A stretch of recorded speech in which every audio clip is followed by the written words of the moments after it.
দেখো, নেপালের কি অবস্থা তোমরা দেখতেই পাচ্ছ, আর নেপালে কি ঘটনা ঘটেছে তোমরা সবাই জানো। তাও আমি ছোট্ট করে বলে দিচ্ছি।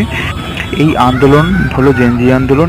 এই আন্দোলনের পিছনে মেন কারণ ছিল সোশ্যাল মিডিয়া ব্যানের উপরে বেস করে। পরে এই আন্দোলনটার মেন সাধারণ মানুষদের মধ্যে যে ক্ষোভটা ছিল সেটা হলো কি কারাপশনের উপর বেস করে পলিটিশিয়ান নেতাদের ওপর ক্ষোভ ছিল।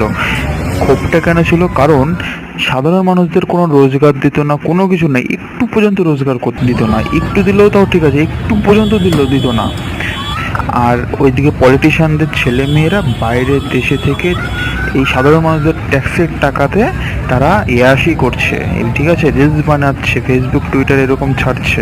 আর এই বিরোধিতা করার ফলে করছে সাধারণ মানুষরা, সেই জন্য এরা কি করেছে, সরকার কি করেছে, এরা সোশ্যাল মিডিয়া ব্যান করে দিয়েছে। আর আন্দোলন শুরু হয়ে গেছে, ঠিক আছে। সেই জন্য আমি বলবো এই আন্দোলনটা খুবই দরকারি। আর জেনজি এই কথাটা এখানে বলা হচ্ছে কেন? কারণ জেনজি বলতে এখানে 30 বছরের নিচে যে সমস্ত বয়সের ইয়ং জেনারেশনের ছেলে মেয়েরা যারা আছে তাদেরকে জেনজি বলে এখানে আইডেন্টিফাই করা হচ্ছে। আর এই কারাপশনের বিরুদ্ধে যে আন্দোলন, সেটা খুবই দরকার, খুবই ভালো, ঠিক করেছে। কিন্তু এখন এই আন্দোলনটা লিমিট ক্রস করে গেছে। কারণ এরা হলো গিয়ে এদের দেশের পার্লামেন্ট, তারপরে সুপ্রিম কোর্ট, এগুলো সব জ্বালিয়ে দিয়েছে।